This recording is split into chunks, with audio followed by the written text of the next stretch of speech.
Histoires étonnantes. La découverte de la fusée.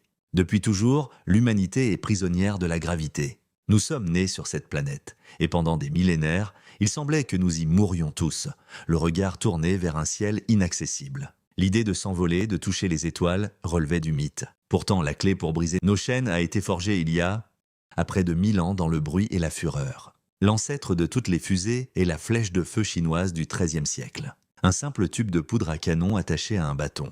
En propulsant un gaz vers l'arrière, l'objet était poussé vers l'avant. Le principe fondamental était là. Mais il faudra attendre la fin du XIXe siècle pour qu'un instituteur russe quasi sourd, Konstantin Tsiolkovsky, transforme ce feu d'artifice en un rêve cosmique.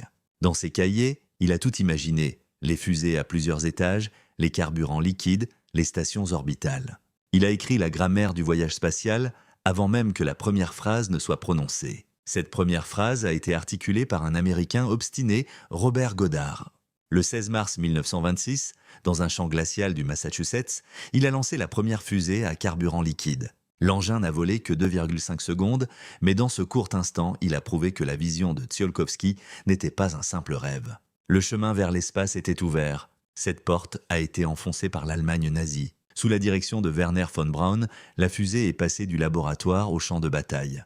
La V2 était une machine de terreur, le premier missile balistique, mais aussi le premier objet humain à atteindre l'espace. Après la guerre, ce savoir-faire terrible a été transféré aux États-Unis et est devenu le fondement du programme spatial américain, culminant avec la création de la Saturn V, la fusée lunaire. Le plus grand instrument de guerre de son temps est ainsi devenu le plus grand instrument d'exploration de l'histoire. Chaque lancement aujourd'hui est l'écho de cette longue et incroyable épopée. Abonne-toi à Histoires étonnantes pour d'autres histoires.